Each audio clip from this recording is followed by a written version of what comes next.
Well, I guess you might be wondering how I got myself into this crazy situation. It all started back on. Sorry, folks. Hey, folks, this is Serious JG, and welcome back to Let's Play Red Dead Redemption 2. But as we find ourselves in the shootout with the U.S. Army, it did feel like as good a place as any to do a real brief recap of the story, so we kind of came up here and we start the game out in Glacier. Blood runs cold. No, basically the story is the Vanderlyn gang, which consists of Dutch Vanderlyn and his sort of second in command is a guy named Hosea. And then he's got Arthur, who's a pretty high-ranking member, but he's got a new guy named Micah, who's pretty powerful in the gang.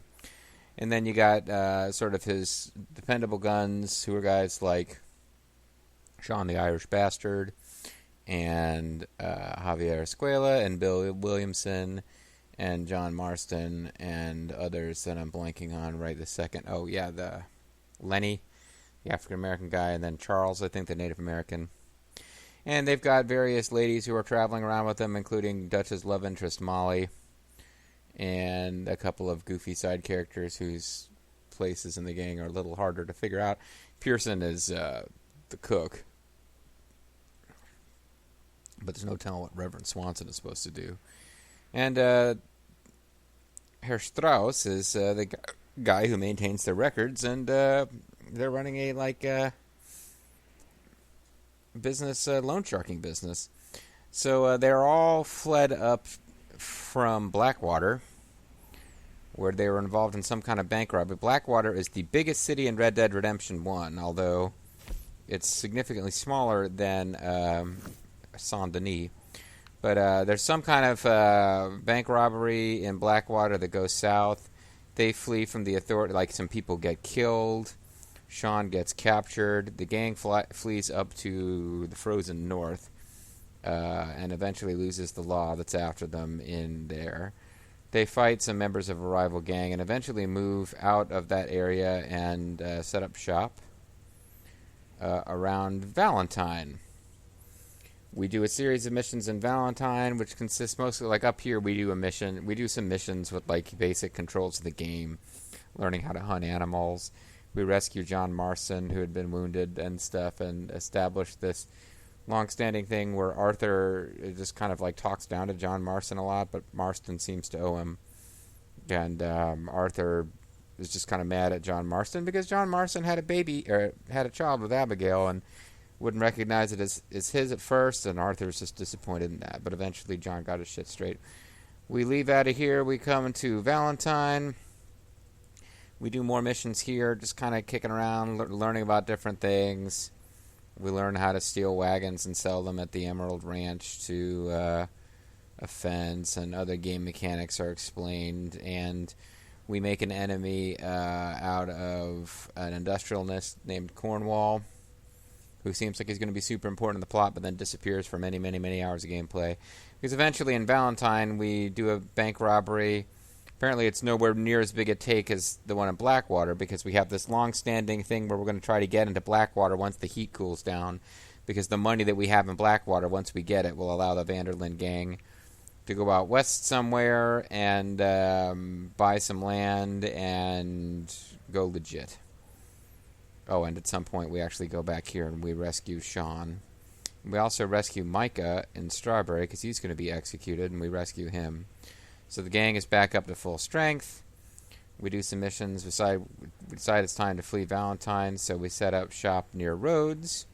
And we enter into this long, weird stretch of story where there's these two sort of enemy families, the Braithwaites and whoever ran Caliga Hall. I forget what they were even called. The Greys, I think. And there's kind of this, like, I wanted to say it's a Hatfield and McCoy feud, but both of the families are of, like, kind of genteel, higher stock than the Hatfields and McCoys historically were. But there's a real strange sense of, you know, get the Braithwaites to fight the Greys, get the Greys to fight the Braithwaites, question mark, profit. We're not. I'm never clear on what Dutch thinks is going to happen that's going to be so profitable for the gang. there's little overtures here and there to the fact that, we'll steal horses for one and do something for the other. But eventually, we just predictably we make enemies out of both of them, because both of them eventually find out we've been playing for the other side, and they hate us both. And there's a long-standing series of side missions that don't really matter to the main story, where we help a girl from one family flee with a boy from the other family. Blah, blah, blah, blah, blah. Eventually, the Pinkertons, who've been hired by the industrialists we pissed off in the Valentine chapter, come after us. And also, one of the two families we pissed off kidnapped young Jack Marston, which causes us to get a different... we basically destroy that family, like we just burn them and kill them all, to show what badasses we are. And then we set up shop outside of Saint-Denis because we get a lead that an Italian mobster in Saint-Denis has our boy, who is like the boy that the gang is raising as their son. And we do some missions in Saint-Denis to get close to that guy. And in classic Grand Theft Auto style, even though we do missions for him, it's obvious that we're all planning to betray each other. And we do get the boy back, but fairly early in the process. But then we go to get this guy, and he gives us a mission to do that's supposed to make us money, but it's a damn setup, King, and we almost get killed. And then we go and we get revenge, and everyone, particularly Arthur and Hosea insist on saying, we're not just going for revenge, right? It would be stupid to go for revenge. We're not just going for revenge, right? And Dutch is like, no, not just revenge, not just revenge. No.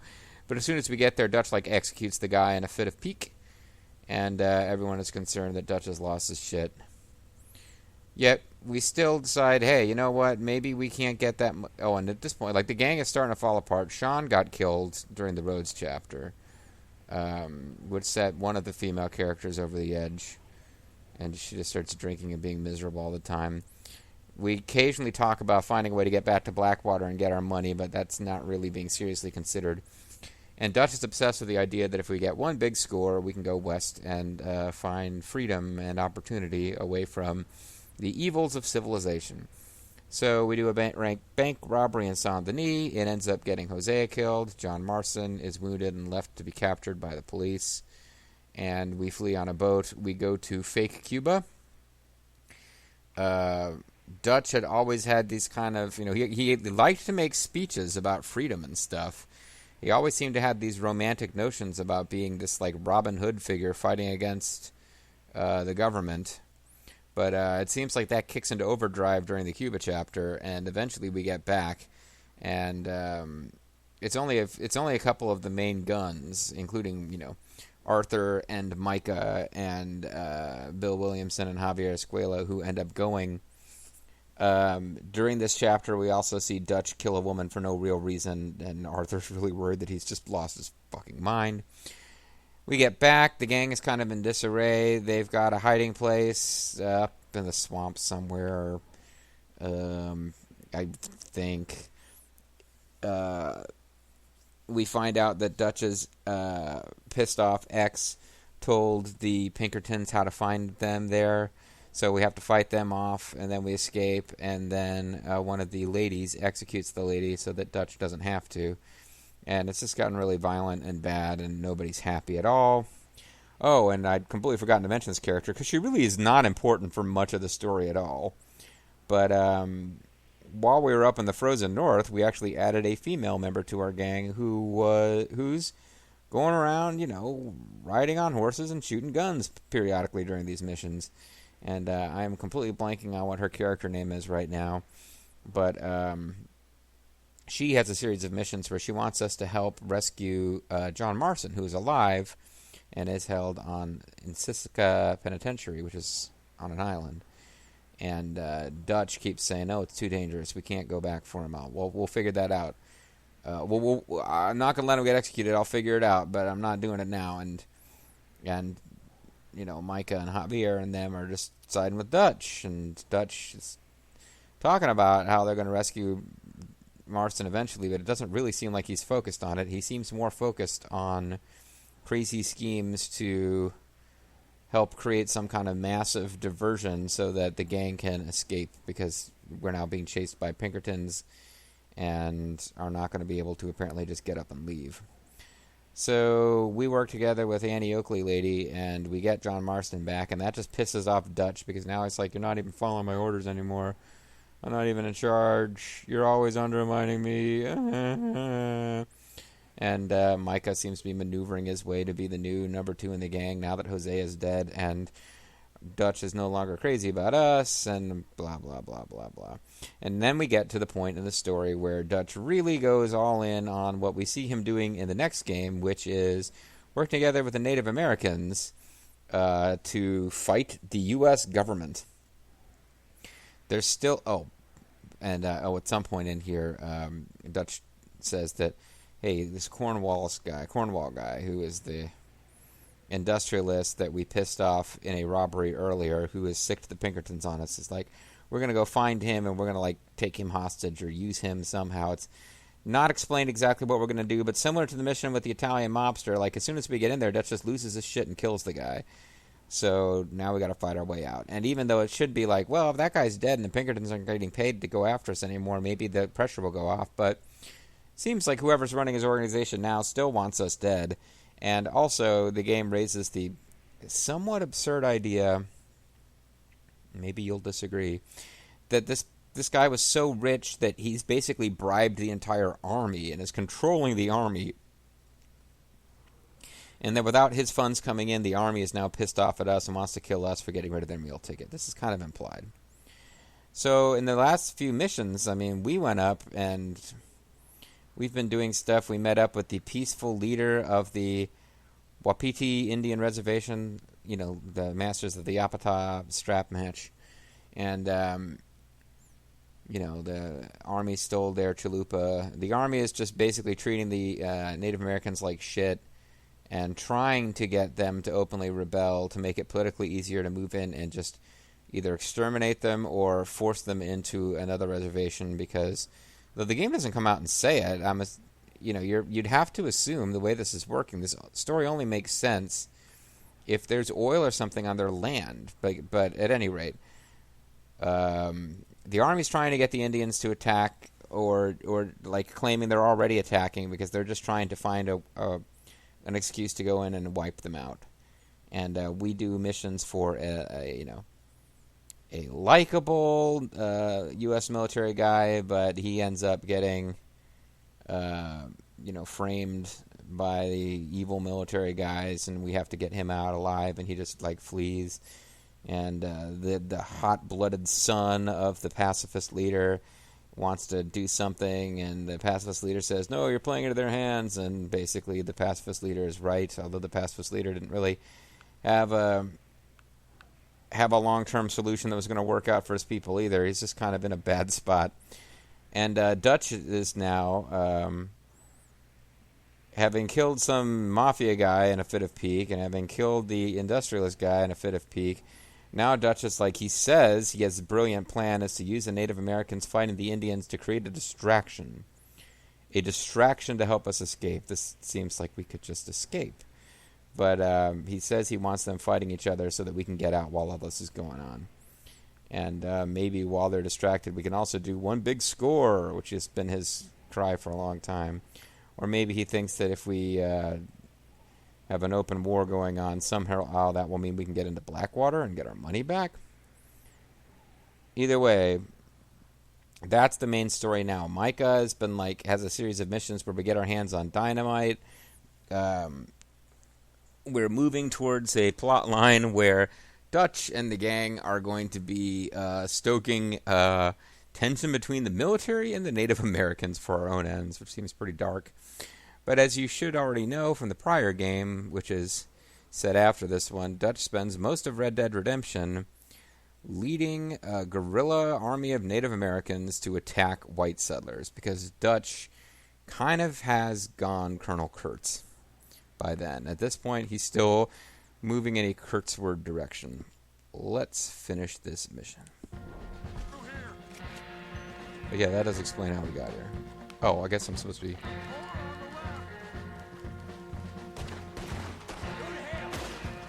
go to hell and you die.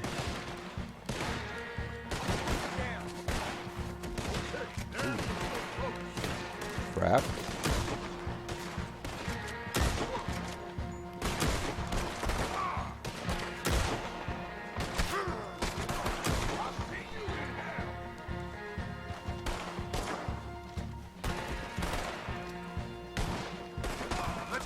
Yeah, my intended spot to take shelter didn't really work out. I was doing okay gunplay-wise in the last mission, not in the last video. And I stopped for a big, long narration. It doesn't seem to have helped my skills.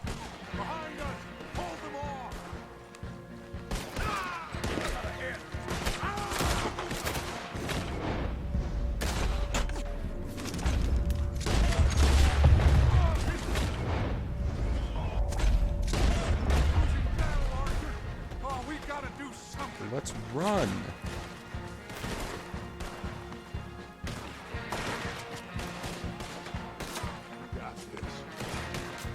With Mike and Hal.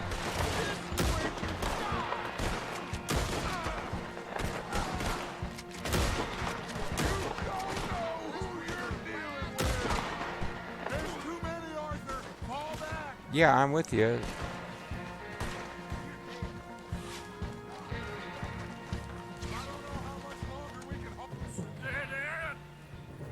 Oh, wow. This is it.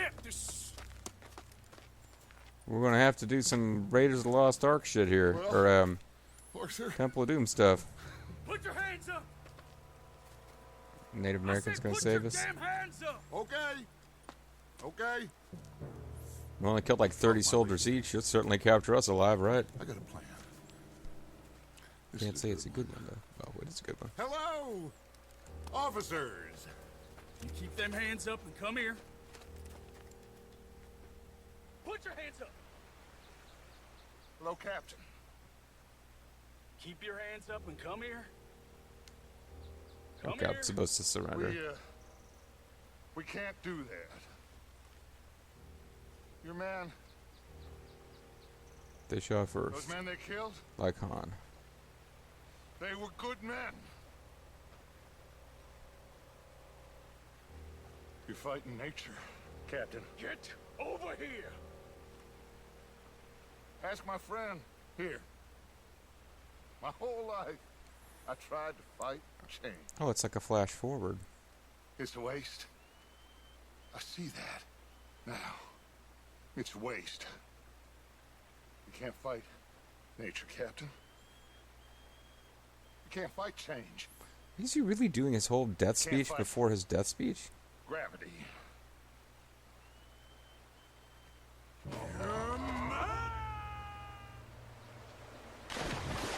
I didn't kill my wife. I don't care.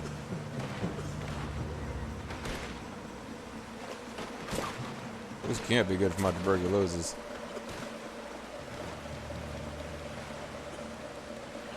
I don't really understand from a creative writing perspective why it was necessary for him to do his whole death speech from Red Dead Redemption in advance.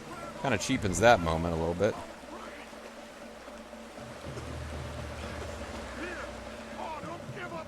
It makes it seem like he thought he was going to survive that situation. You're okay. You're okay. Oh, Native American music's playing now. I know. But a mess is what we need. Can we get out of here now? We just escaped from chaos. Eagle flies must have been taken. Taken or killed. One of them. We can't go find out. No, not now. Charles, we'll send him. He'll get killed. Where is he? He's probably back at camp. Let's split up. I'll go tell him. You rest up, then go meet him up at the reservation. We are gonna make it, brother. I can feel it. Well, I will anyway. Faith, Arthur. Have faith. Your beard is just bigger than the game intended it to be. It's clipping through stuff.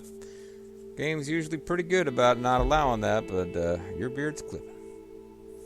Okay, so maybe I should have done that other mission first, because it seemed like this is considered a major plot step forward.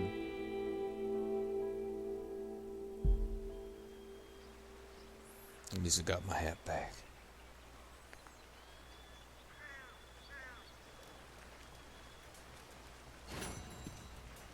Oh, come on. I did good. Kill the soldier on the cannon within 45 seconds, get 35 headshots. Yeah, whatever, game. Fuck you. Let's tear down camp. Well, hold on. Let's craft and cook here. Don't get to these situations that often. I could probably help my cores out a little bit. I got plenty of big game.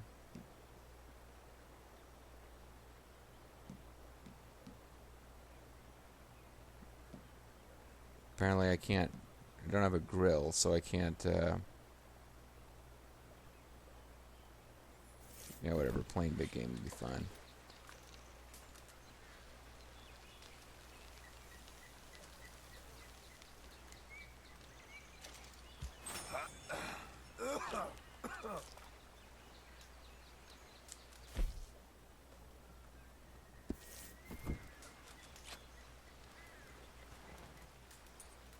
Ooh, I can fast travel. Where can I fast travel to? Well, I guess I'd need to know what, where I want to go from here.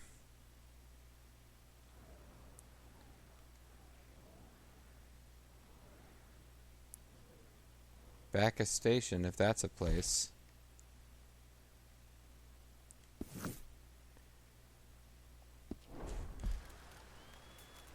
Let's see if I can fast travel to Bacchus Station. Can't. I could go to the Wapiti Indian Reservation, though. Cornwall Kerosene and Tar closer or farther away?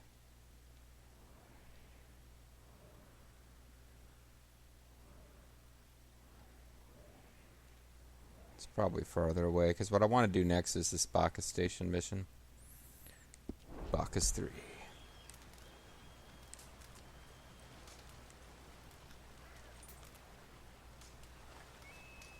So let's tear down the camp and head for Bacchus 3.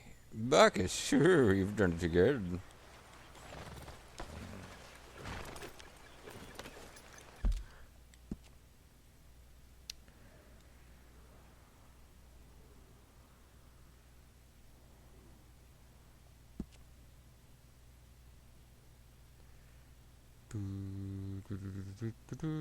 Well, I could get on the,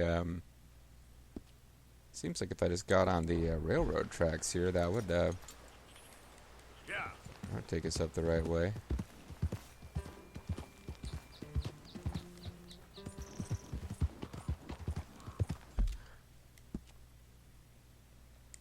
Don't know how hard it is to get to the railroad tracks from here.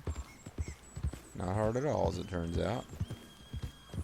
Now, this might go into some tunnels through mountains and stuff. We'll see. But this should get us there. Be a little bit careful.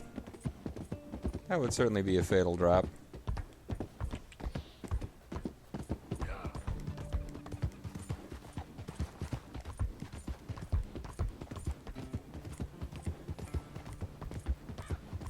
Some real pretty digital country in this game.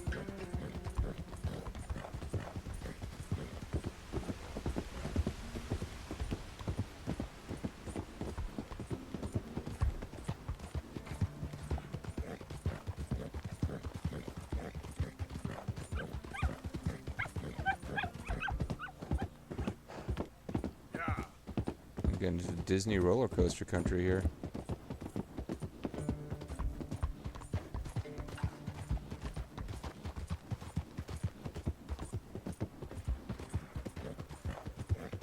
And if we're at the right stretch of this railroad track when a train comes, we'll totally die.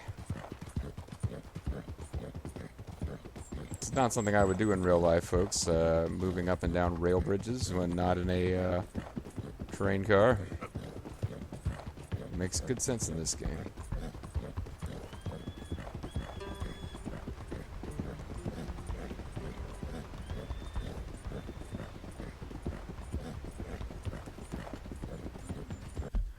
There's or something or other. Yeah, see, we made. I feel like we made much better time than we would have otherwise. I feel like that was much, much better time. I guess we don't really know unless I were to go back and do it the other way, but that just felt like a pretty quick trip to me, considering what that level of travel that was necessary per the map seemed to suggest.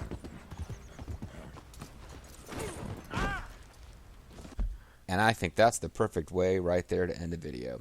When we come back next time, guys, having recapped the whole story for you this time, we can jump straight into the fun-filled adventures of Arthur Morgan stealing dynamite, blowing up shit, messing with the army, and just generally having a grand old time. See you next time.